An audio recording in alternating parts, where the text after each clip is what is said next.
ఇప్పటి వరకు ఆయన సీతమ్మ దర్శనం ఒకటే చెయ్యాలనుకున్నాడు. సీతమ్మ జాడ కనిపెట్టి రాముడికి చెప్దాం, అందుకే వచ్చాడు ఆయన.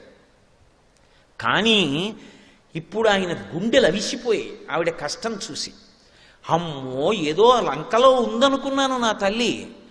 ఇప్పుడు ఆయన మనసు ఏమైపోయిందంటే రాముణ్ణి నింద చేశాడు ఆయన. రాముడి కన్నా దైవం లేడు ఆయనకి. ఆయన అన్నాడు, దుష్కరం కృతవాన్ రామో యయిమాం మత్తకాశినీం సీతాం వినా మహాబాహు ముహూర్తమపి జీవతి. ఇంత గొప్ప ఇల్లాలా, ఇటువంటి పాతివ్రత్యమా? 3 లోకముల ఐశ్వర్యం తక్కెట్లో ఒకెత్తు, అది ఈవిడలో 16 వంతుకు సరిపోదా? ఇంత ప్రేమైకమూర్తి, ఇంత ధర్మనిష్ట కలిగినటువంటి ఇల్లాలు ఇన్ని కష్టాల్లో ఉంటే అసలు నిద్రలా పోయాడంత ప్రశాంతంగా ఎలా ఉండగలుగుతున్నాడు? మంత్రాంగం చేసి వాలిని చంపి సుగ్రీవుణ్ణి రక్షించి పట్టాభిషేకం చేసి వానాకాలం వెళ్ళిపోయిన తర్వాత వెతుకుతానంటే గొలవ పడుకుని ఎలా ఉండగలిగాడు? అసలు వెర్రెక్కిపోవద్దు ఇటువంటి ఇల్లాలు. ఆవిడ చుట్టూ ఇంతమంది రాక్షస స్త్రీలా, రావణుడు ఆవిడ్ని ఇలా మాట్లాడటమా? ఏడ్చి ఏడ్చి పవిట కొంగు తడిసిపోవడమా? ఇప్పుడు ఇవన్నీ చూసిన తరువాత సహృదయుడైతే ఏం ఆలోచిస్తాడు? అమ్మో నేను వెళ్ళిపోవడం కాదు, అసలు ఆయన ఏం పట్టుకొచ్చాడో మర్చిపోయాడు. ఇప్పుడు ఏం పట్టుకొచ్చాడు ఆయన? ఉంగరం ఒకటి పట్టుకొచ్చాడు రాముడి దగ్గర నుంచి. ఇది నేను మీతో మనవి చేసింది. సమస్యనిచ్చే ముందు పరిష్కారం ఈశ్వరుడు ఆలోచిస్తాడని. అన్ని కోట్ల మంది ఎడుతుంటే హనుమయ్య దర్శనం చేస్తారని రాముడు ఎలా అనుకున్నాడు? బుద్ధికి ఈశ్వర ప్రచోదనం అని చెప్తేనే రామకథ బాహ్యంలో అందం. అంతేగాని రాముడు దేవుడు అంటే ఇంకా రామకథ ఎందుకు? అసలు రాముడు దేవుడని వాల్మీకి మహర్షి చెప్పలేదు. ప్రారంభంలోనే నారదుడు వచ్చినప్పుడు ఆయన అడిగింది 16 గుణములు కలిగిన నరుడు ఎవరని అడిగారు. కోన్వస్మిన్ సంప్రదంలోకే గుణవాన్ కశ్చ వీర్యవాన్ ధర్మజ్ఞశ్చ కృతజ్ఞశ్చ సత్యవాక్యో దృఢవ్రతః చారిత్రేణ చకోయుక్తః సర్వభూతేషు కోహితః విద్వాన్ కః కస్సమర్థశ్చ కశ్చైక ప్రియదర్శనః ఆత్మవాన్ కో జితక్రోధో ద్వితిమాన్ కో ననసూయకః కస్య బిభ్యతి దేవాశ్చ జాతరోషస్య సంయుగే అని అడిగారు. కాబట్టి ఇప్పుడు 16 గుణములు పరిపూర్ణముగా కలిగినటువంటి నరుడు రాముడైతే ఆయనకి బుద్ధిని ప్రచోదనం చేసిన వాడు ఈశ్వరుడని చెప్తేనే సీతారాముల కథ మధురాతి మధురం అవుతుంది. అంటే అసలు సీతమ్మకు వస్తున్నటువంటి సమస్యకి ఏ కాలమునందు పరిష్కారం రావాలో దానికి అనువుగా ఆయన బుద్ధిని ప్రచోదనం చేసి ఉంగరం ఇచ్చి పంపించాడు. ఇప్పుడు పట్టుకొచ్చిన ఆయన చటుక్కును ఉంగరం ఇచ్చి, అమ్మ ఏమనుకోకు, నీ జాడ తెలుసుకోవడానికి వచ్చాను, నేను హనుమని, ఇదిగో ఈ ఉంగరం రాముడు ఇచ్చాడు, నీ దగ్గర ఎట్టే పెట్టుకో, నువ్వు కనపడ్డావని చెప్పేస్తాను. రాముడి దగ్గరికి వెళ్ళి తుర్రుని పారిపోయాడు అనుకోండి. ఇది దుష్టుడైన రావణుడు చేసిన పని అని ఉంగరాన్ని అవతల పారేసి ఆవిడ ప్రాణం తీసేసుకుంటాడు. ఎందుకంటే వీడు నన్ను యామారుస్తున్నాడు. అలా రావణుడు చేశాడని ఎందుకు అనుకుంటుంది అని మీరు అనుకుంటున్నారా? అసలు యుద్ధకాండలో ఇంకా యుద్ధం మొదలవలేదు. యుద్ధం మొదలవకుండానే వాడు రాముడి యొక్క కృతకమైన శిరస్సు తయారు చేశాడు. తయారు చేసి రాముడి శిరస్సు తెచ్చి సీతమ్మ దగ్గర పెడితే కట్టుకున్న ఇల్లాలు అది రాముడి తలకాయ అనుకుంది ఆవిడ.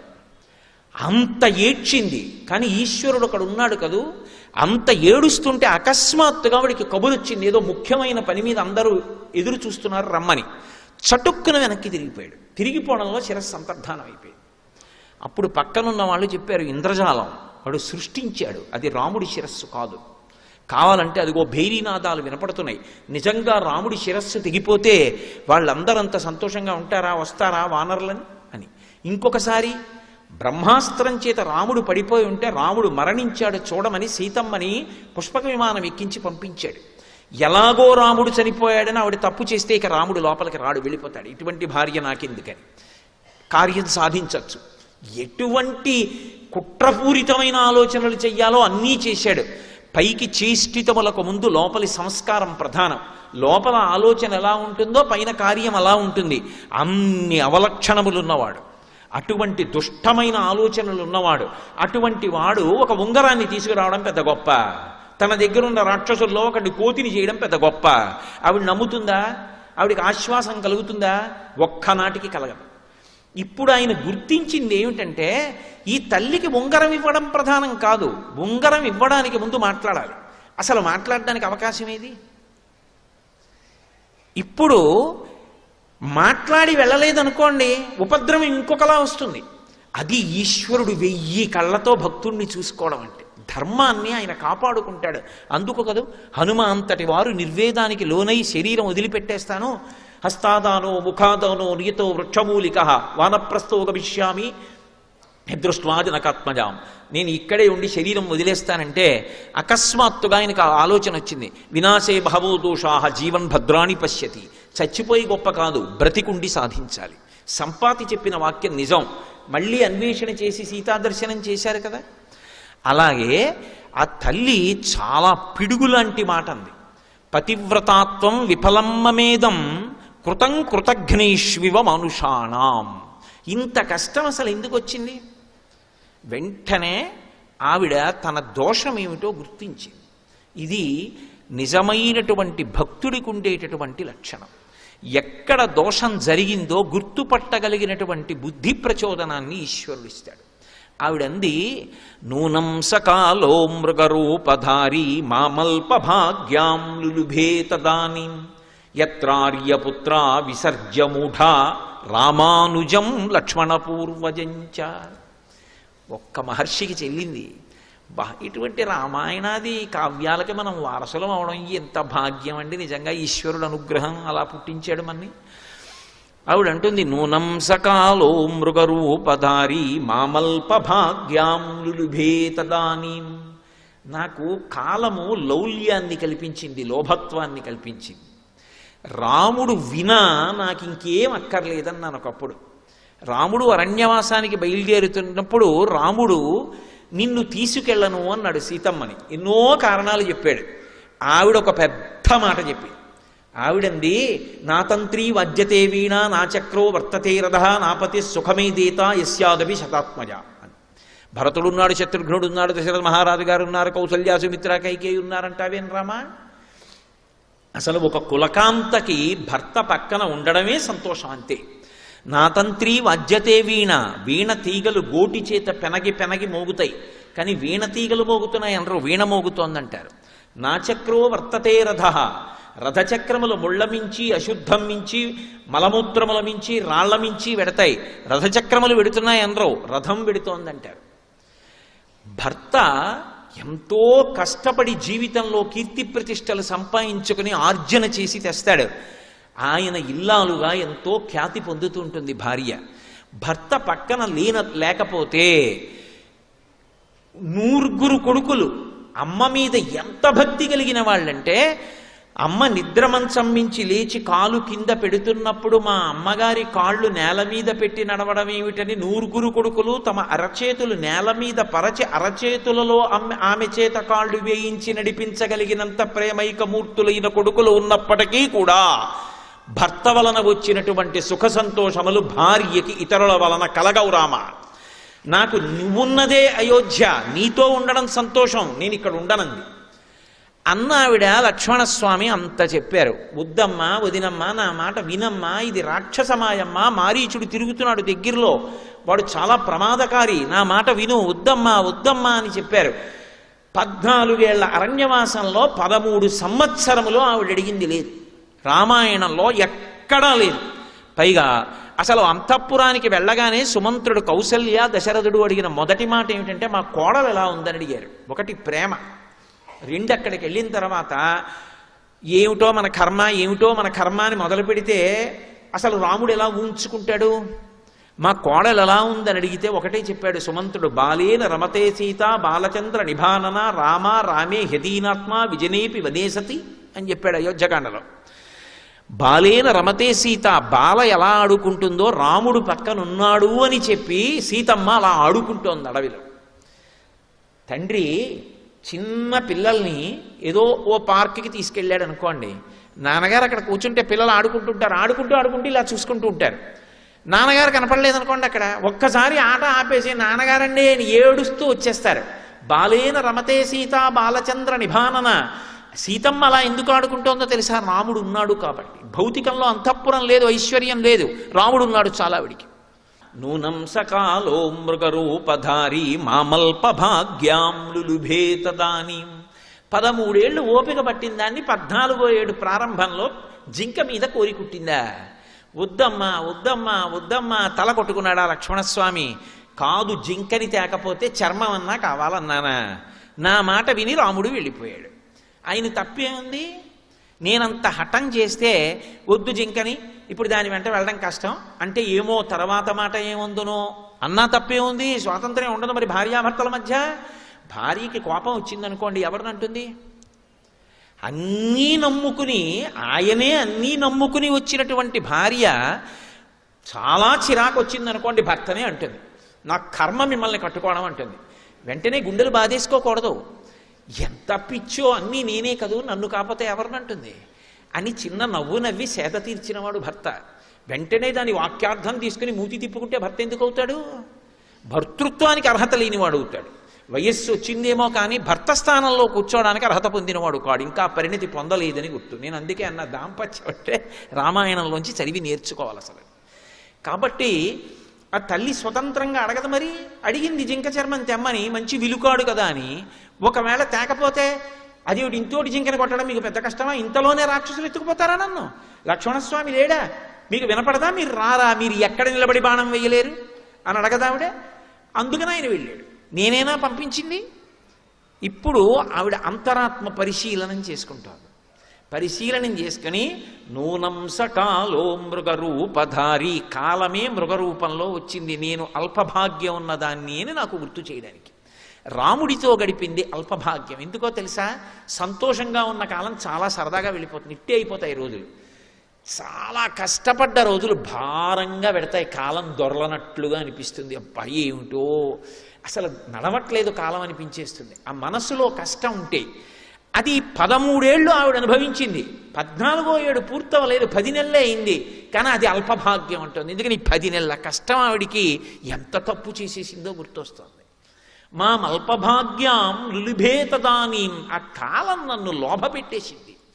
ఆ ప్రత్యేకమైన సమయం ఉందే, ఆ కాలము ఈశ్వర స్వరూపం. కాలోహి బలవాన్ కర్త సతతం సుఖదుఃఖయో నరాణాం పరతంత్రాణం పుణ్యపాపానుయోగత అంటాడు వ్యాసుడు దేవీ భాగవతంలో. కాలమే పుణ్యపాపములకు ఫలితాన్ని సుఖదుఖాల రూపంలో ఇవ్వవలసి వచ్చినప్పుడు ఆ క్షణంలో ఆ దుఃఖం పొందడానికి అనువైనటువంటి కార్యం చెయ్యి అని చెప్పి ప్రకోపింపచేసి బుద్ధిని తప్పు చేయిస్తుంది, లేదా తప్పుగా 10 మందికి కనపడే పని చేయిస్తుంది. కాబట్టి దాని పర్యవసానం కొంతకాలం దుఃఖం అనుభవించవలసి ఉంటుంది. కానీ నమ్ముకుని నిలబడ్డవాడు పాడవడన్నది మాత్రం మీరు ఎప్పుడు జ్ఞాపకం పెట్టుకోవలసి ఉంటుంది. కాబట్టి లులిభేతధానీం యత్రార్యపుత్ర విసర్జమూఢా, ఎంత అద్భుతంగా చెప్తోందో చూడండి. మూఢురాలనై ఆర్యపుత్రుణ్ణి విడిచిపెట్టేశాను. అయితే నేను రాముణ్ణి అలా పంపినా నేను రాముడికి దూరం కాను. నేను అరణ్యవాసానికి, అసలు ఈ లంకాపట్టణానికి వచ్చేటటువంటి అవకాశం లేదు. ఎందుకంటే నేను రాముణ్ణి పంపానేమో కానీ రాముడు నన్ను వదిలి వెళ్ళలేదు. నేను ఎప్పుడూ తన సొత్తుగా ఉండడానికి తగిన ఏర్పాటు ఆయన చేసే వెళ్ళాడు. ఆయన కూడా కొంచెం నా గురించి ఆలోచించి ఉండవలసింది అన్న మాటకి అవకాశం రాముడు ఇవ్వలేదు. అది ఎంత ఒత్తిడిలో ఉన్నా తన ధర్మం తాను చూస్తాడు. భర్తృధర్మం నిర్వర్తించాడు. లక్ష్మణస్వామి చెప్పాడు కదా, మాట వినడం అంత గొప్పది. మనిషికి జీవితంలో అన్నిటికన్నా వరం ఏమిటంటే మాట వినగలిగినటువంటి లక్షణం. తనకి తెలియకపోవడం తప్పు కాదు, కానీ ఒకరు చెప్తే వినకపోతే మాత్రం చాలా భయంకరమైనటువంటి దోషం. అందుకే మారీచుడు అరణ్యకాండలో రావణాసురుడితో మాట్లాడుతూ ఒక మాట అంటాడు, ఒరేయ్ నాయనా, ప్రియంగా మాట్లాడేవాళ్ళు లోకంలో ఎక్కడికి వెళ్ళినా దొరుకుతారు, కానీ పైకి ప్రియంగా లేకపోయినా మన అభ్యున్నతి కొరకు కఠినంగానైనా మాట్లాడేవాడు కోట్ల మందిలో ఎవడో ఒక్కడే ఉంటాడు. వాడి మాటని సందేశాత్మకంగా తీసుకోవాలి తప్ప ఆయన కోపంగా మాట్లాడాడని చెప్పి వెంటనే ఆయన మీద తిరగబడిపోవడం గొప్ప విషయం కాదు. సులభాః పురుషారాజన్ సతతం ప్రియవాదినః అప్రియస్యతు పథ్యస్య వక్తా శ్రోతా చ దుర్లభః. కఠినంగా మాట్లాడినా మంచి చెప్పగలిగిన వాడు దొరికితే, కఠినంగా మాట్లాడినా ఆయన చెప్పిన దాంట్లో సత్యం ఉంది అని అంగీకరించగలిగిన శ్రోత దొరికితే అదే క్షేత్రం, అది అజరామరం, అది అద్భుతం. కానీ లోకంలో అలా చెప్పే వక్త దొరకడు, ఒకవేళ అలా చెప్పేవాడున్నా వినే శ్రోత దొరకడు. అని నేను చెప్తే నీ తలకెక్కట్లేదని ఆ రోజు చెప్పాడు మారీచుడు రావణాసురుడితో. నేను ఆ రోజున లక్ష్మణస్వామి చెప్పిన మాట విని రాముణ్ణి పంపా, నేను తప్పు చేశా, రాముడు తన ధర్మం తప్పలా. అంత ఒత్తిడిలో వెడుతున్నా ఏమో లక్ష్మణస్వామి చెప్తున్నాడు, నేను వెళ్ళాక ఎవరైనా రాక్షసులు వస్తే లక్ష్మణస్వామిని తీసుకెళ్ళలా, నువ్వు రావడానికి వీల్లేదు, నువ్వు కదలడానికి వీల్లేదు ఇక్కడి నుంచి. మళ్ళీ నేను తిరిగి వచ్చే పర్యంతం వదిన యొక్క రక్షణ కర్తవ్యాన్ని నీ మీద పెడుతున్నానని చెప్పి లక్ష్మణస్వామికి ఆజ్ఞ ఇచ్చి వెళ్ళాడు. అక్కడ లక్ష్మణస్వామి తన కర్తవ్యాన్ని విస్మరించలా, అలాగే నిలబడ్డాడు. లక్ష్మణస్వామి అక్కడ అలాగే ఉండుంటే రావణుడు అసలు రాగలడా? లక్ష్మణుణ్ణి కూడా ఎవరు పంపించారు? నేను పంపించాను. నేనంటే ఎవరు? సీతమ్మ. ఎలా పంపించింది? లులుభేత దానీం, కాలము మభ్యపెట్టింది కదా నన్ను. ఆ సమయంలో ఆ మృగం కోసం రాముడు ఎడితే మృగం అరిచింది. హా లక్ష్మణ హా సీత అంది రాముడి కంఠంతో. వెంటనే ఏమన్నాను? లక్ష్మణ వెళ్ళన్నాను. అప్పుడు లక్ష్మణుడేమన్నాడు? వద్దు వదినా, నా మాట విను. దేవతలందరూ కట్టుకుని వచ్చినా రాముడిని ఏం చేయలేరు. రాముడు వస్తాడు, నా మాట నమ్మమ్మా అని తలకొట్టుకున్నాడు. నేనేమన్నాను చటుక్కుని? వెళ్ళు వెళ్ళు వెళ్ళు అని పోరినా లక్ష్మణస్వామి వెళ్ళలేదని చటుక్కనొక్క మాట అన్నాను. రామాయణంలో సుందరకాండ సౌందర్యం వాగ్వైభవం. కోట్ల శతఘ్నులు సాధించలేనిది ఒక్క మాట చేత సాధించేయచ్చు. ఒక్క మాట ఎంతమంది మనసుల్ని ఎలాగైనా మార్చేస్తుంది. అది మాట్లాడేవాడు ఎందుకు మాట్లాడుతున్నాడన్నది కాలం తర్వాత నిర్ణయించాలంతే. కాబట్టి లక్ష్మణస్వామి వెళ్ళడు. కానీ సీతమ్మేమంది? సుష్టత్వం వనేరామ మేకమేకోను గచ్చసి మమ హేతూ ప్రతిచ్ఛన్న ప్రయుక్తో భరతేనవ. అరణ్యకాండ. లక్ష్మణస్వామి వెళ్ళకపోతే నాకిప్పుడు అర్థమవుతోంది లక్ష్మణ, భరతుడు రాజ్యాన్ని తీసేసుకున్నాడు. తన అమ్మ కైకమ్మ ద్వారా అడిగించాడు. నవపంచచ వర్షాణి దండకారణ్యమాశ్రిత చీరాజన జటాధారీ రామో భవతు తాపస అభిషేక సమారంభో రాఘవస్యోపకల్ప్యతాం అనీనైవాభిషేకేన భరతో విభిషిచ్యతాం. అయోధ్యకాండ. అడిగింది కైకమ్మ 2 వరాలు. 14 ఏళ్లు రాముడు అరణ్యవాసానికి వెళ్ళాలి.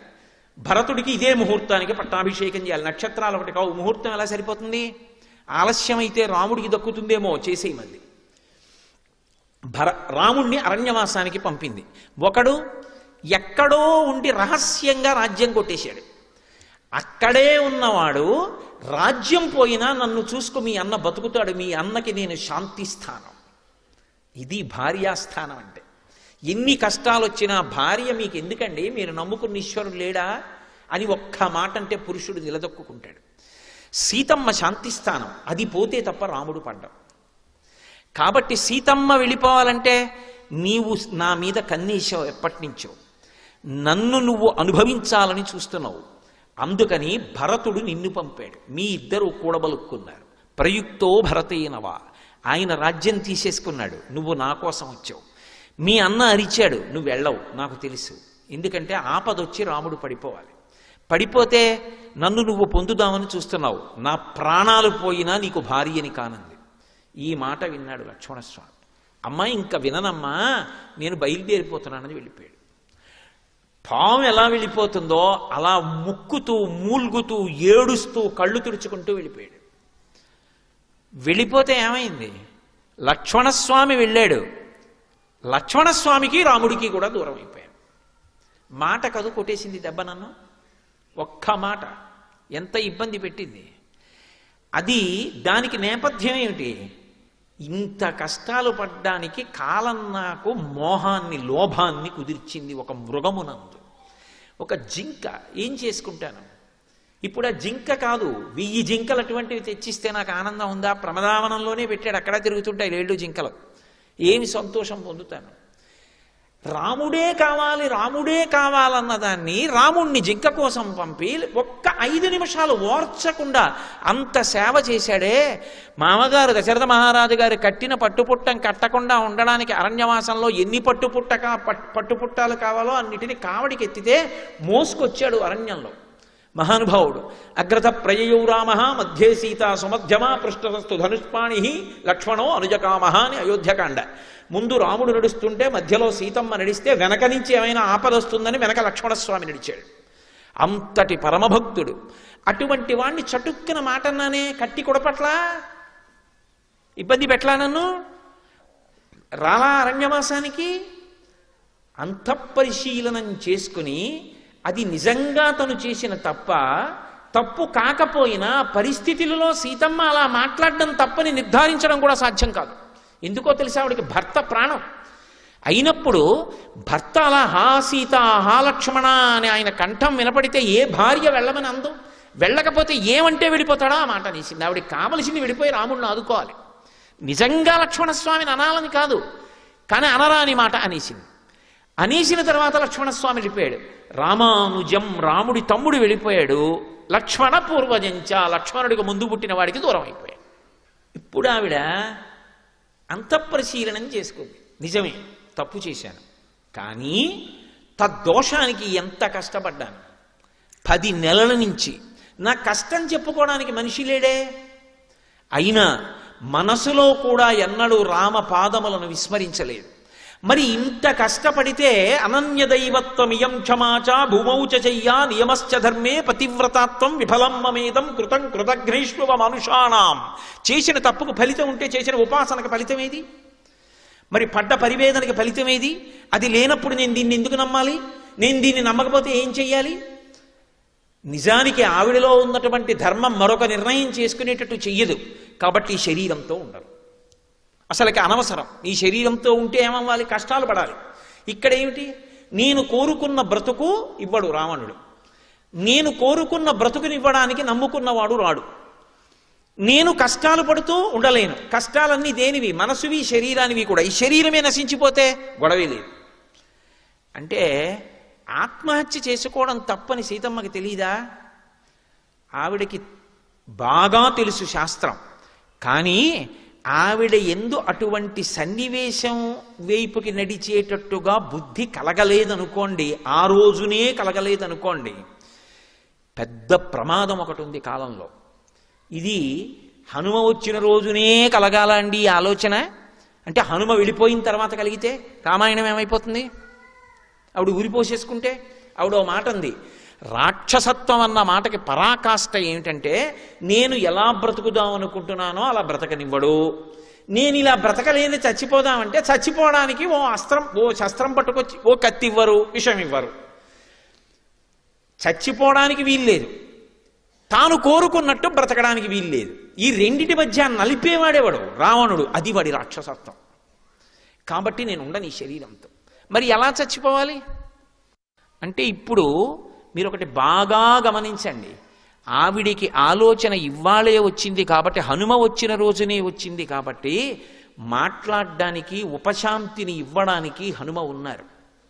ఆ ఆలోచన తర్వాత రాకూడదు, ఇవ్వాలే రావాలి. ఎందుకంటే నచ్చ చెప్పేవాడు పైన కూర్చుని ఉన్నాడు. 2 ఆయన ప్రయోజనం అవుతుంది. ఆయన మౌనంగా బాధపడుతున్నాడు. ఎలా అసలు ఈవిడితో మాట్లాడడం, ఏమని మొదలెట్టాలి? చూడండి, లోకంలో మాట అంటారు, వేటుపడ్డ ప్రాణం అండి ఆవిడిది పాపం అంటారు. అందరూ మోసం చేసేసారనుకోండి. నేను ఈ మాట అంటే నాకు ఒక విషయం జ్ఞాపకం వస్తుంటుంది. సాధారణంగా మా ఇంటికి ఏదో పాపం నా మీద గౌరవంతోటో ప్రేమ చేతో నన్ను చూడ్డానికి వస్తూ ఉంటారు చాలామంది. అదేం నేను గొప్పగా చెప్పుకోవట్లేదు సుమండి, వాళ్ళ గొప్పతనం అది. ఏదో 4 మాటలు రామాయణం గురించి ఏదో చెప్పాడని వస్తుంటారు. ఆ వచ్చిన వాళ్ళు సాధారణంగా అయ్యా మీకు నమస్కారం అని, ఎక్కువ మంది నా భార్యని మా కోడలంటారు. పెద్దవాళ్ళు వస్తే మా అబ్బాయి లాంటి వారు మీరు అంటారు. నేను చాలా సంతోషిస్తుంటా. పోన్లే, మా అమ్మ శరీరంతో లేకపోయినా ఇంతమంది రూపంలో మా అమ్మ నన్ను పలకరిస్తుంటుంది అని సంతోషిస్తుంటా. ఒక ఆవిడ మా ఇంటికి వచ్చారు రోజున. నాయన నీ నల్లుడు అంటాను, నీకేమైనా అభ్యంతరం అన్నారు. నేను కొంచెం తెల్లబోయా. అలా ఎవరు అనరు. మా ఆవిడ్ని కూతురని నన్ను అల్లుడిని అనరు, నన్ను కొడుకు అంటారు ఎవరైనా. ఇదేమిటి ఈవిడ తిరగేసి అన్నారు, ఇందులో ఏదో చమత్కారం ఉంది, తెలుసుకోవాల్సిన విషయం అనుకుని, ఏమమ్మా కొడుకుని ఎందుకు అనుకోకూడదన్నాను. అంటే ఆవిడంది, నా మనసు వేటు పడిందయా కొడుకుతో. ఏమమ్మా అన్నాను. నాకు పెద్ద ఇల్లు ఉండేది నాయన, ఒక్కడే కొడుకు, ఎంతో కష్టపడి పెంచి పెద్ద చేశాను. నా కొడుక్కి కోడలికి నేను ఉండడం ఇష్టం లేదు. ఒకప్పుడు నేను జ్వరంతో ఉన్నప్పుడు అమ్మ ఇంటి పన్ను తగ్గించడానికి కాగితం పెడుతున్నాను, కొంచెం సంతకాలు పెట్టన్నాడు. సంతకాలు పెట్టాను కొడుకు కదా అని. వాడి పేరు మీద ఇల్లు రాయించుకుని నన్ను బయటికి గెంటేశాడు నాయన. కూతురు చూస్తోంది, కూతురు దగ్గర ఉంటున్నాను ఇప్పుడు, అందుకే నాకు ఎవరిని కొడుకు అనాలనిపించట్లేదు, నా మనసు వీటు పడిపోయింది, అల్లుడు అంటాను నాయన. నేను తెల్లబోయాను, అసలు నాకు నోట మాట రాలేదు. ఇలా కూడా ఉంటుందా ప్రపంచకంలోనూ అని. వేటు పడిపోయిందంటాడు. అంటే మోసం మీద మోసం, మోసం మీద మోసం చేస్తున్నారనుకోండి, అది ఎవరిని చూసినా నమ్మరు. ఇప్పుడు ఆవిడ మనస్థితి హనుమ గమనించారు. ఈవిడ ఎవరిని నమ్మే స్థితిలో లేదు. ఎవరైనా రావణాసురుడే అలా వచ్చాడేమో, ఎందుకంటే ఎవరిని చూస్తే మనం నమ్మి తీరుతామో లోకంలో అది కాషాయ వస్త్రం. కాషాయ వస్త్రం అంటే నకర్మణాన ప్రజయా ధనీన త్యాగే నైకే అమృతత్వమానసహు.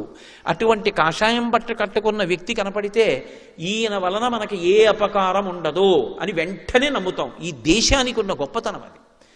అటువంటిది కాషాయం బట్ట కట్టుకుని వచ్చి అపహరించాడు ఆవిడ్ని, పరివ్రాజకుడిగా వచ్చి అపహరించాడు. ఇప్పుడు ఆవిడ మనసు ఎంత వేటు పడిపోయి ఉంటుంటుంది. పైగా అసలు మాట్లాడడానికి మనిషి లేడు. ఆ పిరికితనం ఎంత ఎక్కువైపోయి ఉంటుంది. రామకథా సౌందర్యంగా ఆలోచించండి. ఆవిడ లోకమాత, ఆవిడ లక్ష్మీదేవి, ఆవిడ లలితాదేవి, అవి కాసేపు పక్కన పెట్టండి. రామకథా సౌందర్యంగా ఆలోచించండి.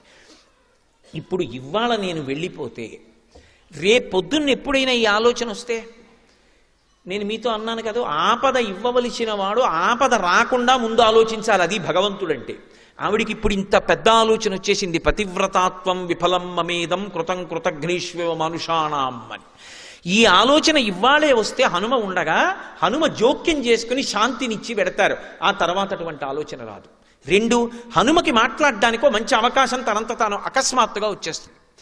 మాట్లాడి ఉంగరం ఇవ్వాలి తప్ప మాట్లాడకుండా చటుక్కును ఉంగరం ఇస్తే ఆవిడ నమ్మే స్థితిలో లేదన్న విషయం హనుమకు అర్థమవుతోంది. ఇది సౌందర్యం సుందరకాండలో. ఇవన్నీ ఎక్కడ మహర్షి చెప్పరు. ఆంతర విషయాలు మనం అర్థం చేసుకోవాలి. అందులో ఉన్న సౌందర్యాన్ని. ధర్మం కోసం కొట్టుకుంటున్నారు ఎవరైనా మనం ఎలా తప్పించుకుపోయి సుఖాలను అనుభవిద్దామని ఆలోచించట్లేదు. అది సౌందర్యం. శ్రీ ఉమామహేశ్వర పరబ్రహ్మార్పణమస్తు. స్వస్తి.